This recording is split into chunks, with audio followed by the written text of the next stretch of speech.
ದೊಡ್ಡ ಕೆಲಸ ಅವನದ್ದು, ಹನುಮಂತನದ್ದು. ಹಾರತೇನೆ, ಅವನ ವಿಶ್ವಾಸ ನೋಡಿ ಎಷ್ಟು ಚೆನ್ನಾಗಿದೆ ಅಂತ. ಆ ಗೆರೆ ಅಧ್ಯಾತ್ಮ ರಾಮಾಯಣದಲ್ಲಿ ಅವನ ಅಂತರಂಗದ ಮಾತುಗಳು. ಕೃತಾರ್ಥೋಹಂ ಕೃತಾರ್ಥೋಹಂ ಅಕ್ರೂರನ್ನು ಹೇಳಿದ್ದ. ಉದ್ಧವನ ಹತ್ರ ಹೇಳ್ತಾನೆ, ಕಂಸ ನನ್ನನ್ನು ಕರೆದು ಕೃಷ್ಣನಲ್ಲಿಗೆ ಹೋಗ್ಲಿಕ್ಕೆ ಹೇಳಿದ್ದಾನೆ, ಖುಷಿಯಾಗಿದೆ ಅಂದಾನೆ. ಎಂಥದ ಕರ್ಕೊಂಡು ಬಂದು ಇಲ್ಲಿ ತುಳಿಸ್ತಾನೆ ಆನೆಯಿಂದ. ಅದು ಕೃಷ್ಣ ಮೇಲೆ ಬರ್ತಾನೆ, ನನಗೆ ಗೊತ್ತು, ಅದು ವಿಷಯವೇ ಅಲ್ಲ. ಹೋಗ್ಲಿಕ್ಕೆ ಸಿಕ್ಕಿತಲ್ಲ. ಹೊರಡುವ ಮುಂಚೆ ಅವನಿಗೊಂದು ಸ್ವಪ್ನಗಳು ಅಕ್ರೂರನಿಗೆ, ಅದನ್ನು ಉದ್ಧವನಿಗೆ ಹೇಳುವ ಕತೆ, ಅವನು ಹೊರಡುವಾಗ ಅವನಿಗೆ ಆದ ಶುಭ ದರ್ಶನಗಳು, ಹೋದಾಗಲೂ ಕೃಷ್ಣನ ಹೆಜ್ಜೆ ನೋಡಿ ಅವನು ಉರುಳಾಡಿದ ಕತೆ. ಹಾಗೆ ಹನುಮಂತ ಹೇಳ್ತಾನೆ, ನಾನು ನಿಜವಾಗಿಯೂ ಧನ್ಯ, ನಾನು ಧನ್ಯ. ಪುನಃ ಪಶ್ಯಾಮಿ ರಾಘವಂ, ಈಗ ಹೋಗ್ತೇನೆ ಮತ್ತೆ ಬಂದು ನೋಡ್ತೇನೆ ರಾಮನ. ಕಾನ್ಫಿಡೆನ್ಷಿಯಲಿ ಅವನತ್ತು. ಪ್ರಾಣಪ್ರಯಾಣ ಸಮಯೇ ಯಸ್ಯ ನಾಮ ಸಕೃಸ್ಮರನ್ ನರಹ ತೀರ್ತ್ವಾ ಭವಾಂಬೋಧಿಂ ಅಪಾರಂ ಯಾತಿ ತತ್ಪದಂ. ಒಂದು ಮಾತು ನನಗೆ ಭರವಸೆಯಲ್ಲಿ ಉಂಟು. ಏನು ಕೇಳಿದರೆ, ಸಾಯಲು ಹೊರಟವ ನಾರಾಯಣ ಅಂತ ಕರೆದರೆ ಖಂಡಿತವಾಗಿ ಅವನು ಪಾರಾಗ್ತಾನೆ, ಮೇಲೆ ಬೀಳ್ತಾನೆ, ಸದ್ಗತಿಯನ್ನು ಪಡಿತಾನೆ. ಹಾಗಿರುವಾಗ ನಾನು ಯಾಕೆ ಸಂಸಾರ ಸಮುದ್ರವನ್ನೇ ದಾಟುವವರಿರುವಾಗ ಇದು ಎಂಥ ಕರ್ಮ ಮಾರ್ಯಾರೆ ನೀನಿನ ರಾಶಿ ಅನ್ನೋದು, ಇದನ್ನು ನಾನು ಹಾರುವುದಿಲ್ವ? ವಿಷಯವೇ ಅಲ್ಲ. ಯಾಕೆ ಅಂದರೆ ನನ್ನ ಕೈಯಲ್ಲಿ ರಾಮನ ಉಂಗುರ ಇದೆ. ಹೇಳ್ತಾರೆ, ಕಿಂಪುನಸ್ತಸ್ಯ ದೂತೋಹಂ ತದಂಗಾಂಗುಲಿ ಮುದ್ರಿಕಃ ತಮೇವ ಹೃದಯೇಧ್ಯಾತ್ವ ಲಂಘೆಯಾಮಿ ಅಲ್ಪವಾರಿಧಿ. ನೋಡಿ ಅವನು ಹೇಳಿಕೊಳ್ಳುವ ರೀತಿ, ಹೃದಯದಲ್ಲಿ ನಾನು ಹೊತ್ತುಕೊಂಡು ದೇವರನ್ನು ಹಾರುತ್ತೇನೆ. ಇನ್ನೇನಾಗಲಿ? ಕಪಿಮುಷ್ಟಿ ಅಂದರೆ ಅದು ಅರ್ಥ. ಕೆಲವು ಹೇಳ್ತಾರೆ ಕಪಿಮುಷ್ಟಿಯಿಂದ ತಮಾಷೆ ಮಾಡ್ತಾರೆ, ಮತ್ತು ಅದಕ್ಕೆ ಬಿಡಿಸಲಿಕ್ಕೆ ಬರುವುದಿಲ್ಲ. ಬೊಂಡದೊಳಗೆ ಕೈ ಹಾಕಿ ಅದು ಅಲ್ಲಿನ ಬಾವಿಯನ್ನು ಎತ್ತಿದನಂತ ಹೊರಗೆ ಹಾಕಲಿಕ್ಕೆ ಆಗದೆ ಒದ್ದಾಡ್ತದೆ ಅಂತ. ಹನುಮಂತ ಹಾರುವಾಗ ಬೇಕಾದಷ್ಟು ಹೆಚ್ಚು ಕಡಿಮೆಗಳು ಬಂದವು, ಆದರೂ ಕೈಯಲ್ಲಿನ ಉಂಗುರ ಬೀಳಿಸಲಿಲ್ಲ. ನಾವಾದರೆ ಸಿಕ್ಕಿಸಿಕೊಂಡು ಹೋಗ್ತಿದ್ದೇವೆ ಯಾವ ಬೆರಳಿಗೆ ಆಗ್ತದೆ ಅಂತ. ಯಾವುದಕ್ಕೂ ಆಗದಿದ್ದರೂ ಹನುಮಂತ ಗ್ಯಾರಂಟಿ ಬಾಲಕ್ಕಾದರೂ ಸಿಕ್ಕಿಸ್ಬೋದು, ಯಾವುದೋ ಒಂದು ಕಡೆಯಲ್ಲಿ ಥ್ರೆಡ್ಡಿಂಗ್ ಸಮ ಆಗ್ತದೆ. ಅದು ಹಾಗೆ ಮಾಡಲಿಲ್ಲ. ರಾಮನ ಪ್ರಸಾದ ಅದು, ಸೀತೆಗೆ ಕೊಡಬೇಕು. ನಾನು ಅದನ್ನು ಬಹಳಷ್ಟು ಆತ್ಮೀಯವಾಗಿ ಹೊತ್ಕೊಂಡು ಹೋಗಬೇಕು. ಆದ್ದರಿಂದ ಮುಷ್ಟಿ ಮಾಡಿದವ ಬಿಡಲೇ ಇಲ್ಲ.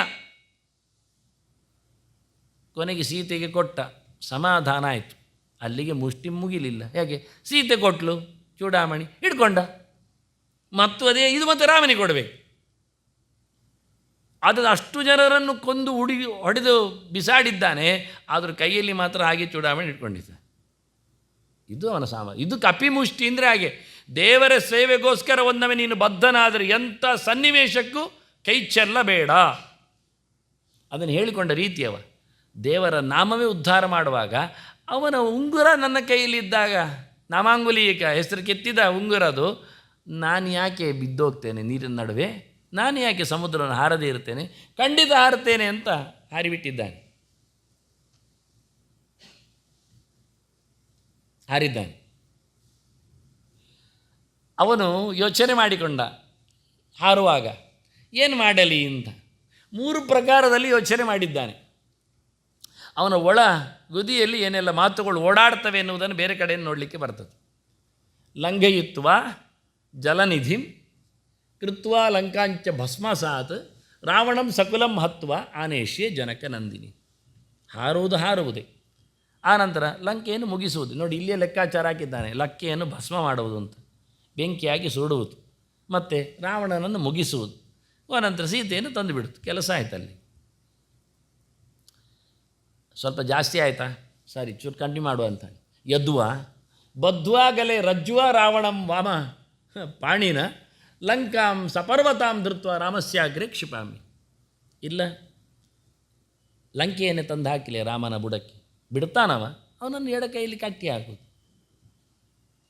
ಅವನನ್ನು ಕಟ್ಟಿ ಹಾಕಿ ಎಳೆದು ತಂದು ಜೀವಂತ ಇರಲಿ, ಲಂಕೆಯನ್ನು ಪರ್ವತ ಸಮೇತ ಗುಡ್ಡೆ ಸಮೇತ ತಂದು ಹಾಕೋದು. ಅವನಿಗೆ ಅದು ಕಮ್ಮಿ ಅಲ್ಲ, ಲಂಕೆ ಅಲ್ಲಿಯೇ ಉಂಟು. ಇದೆಂಥದ್ದು? ಗಂಧಮಾದನಕ್ಕೆ ಹೋಗಿದ್ದಾನೆ. ಪ್ರಾಕ್ಪಂಚ ಷತ್ಸಹಸ್ರೇರ್ ವ್ಯವಹಿತ ಮಮಿತಂ ಯೋಜನೆ ಪರ್ವತಂತ್ವಂ ಯಾವತ್ ಸಂಜೀವನಾದ್ಯೌಷಧ ನಿಧಿ ಮಧಿಕ ಪ್ರಾಣ ಲಂಕಾಮನೈಷಿ. 50,000 ಯೋಜನದ್ದು ತಂದಿದ್ದಾನೆ. ಅಲ್ಲಿಂದ ಇಲ್ಲಿ ತಂದವನಿಗೆ ಇದೊಂದು ದೊಡ್ಡ ಸಂಗತಿ. ಇಲ್ಲಿಂದ ಅಲ್ಲಿ ಹಾಕೋದು ಸುಲಭ, ದಂಡಕಾರಣ್ಯದಲ್ಲಿ ಅಥವಾ ಇಲ್ಲಿ ಸೇತುವಕ್ಕದಲ್ಲಿ ರಾಮನಿಗೆ ಹಾಕೋದು.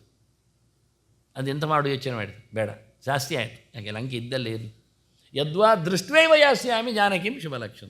ಸೀತೆಯನ್ನು ಕಂಡೇ ಬರ್ತೇನೆ ಸಾಕು. ಎಲ್ಲಿದ್ದಾಳೆ ನೋಡಿ ಬರೋದು. ಮತ್ತೆ ಬೇಕಾದರೆ ಸೆಕೆಂಡ್ ಟ್ರಿಪ್ಪಲ್ಲಿ ಪರ್ವತ ಸಮೇತ ತರೋದು, ಇಲ್ಲಾದರೆ ಲಂಕೆ ಮುಗಿಸಿಯೇ ಬರೋದು, ನೋಡು ಯಾವುದಾಗ್ಬೋದು ಅಂತ. ಈಗ ಸದ್ಯಕ್ಕೆ ನೋಡಿ ಎಷ್ಟು ಚಾಯ್ಸ್ ಅವನಲ್ಲಿ. ಹಾರುವಾಗ ಕೆಳಗೆ ಏನುಂಟು, ಯಾರೆಲ್ಲ ಬರ್ತಾರೆ ಎಲ್ಲ ನೋಡಲಿಲ್ಲ, ಅದೆಲ್ಲ ಲೆಕ್ಕಕ್ಕೆ ಇಲ್ಲತ್ತು, ಅದು ಕಾಲಡಿಯ ಕಸ. ಮೇಲಿನ ಯೋಚನೆ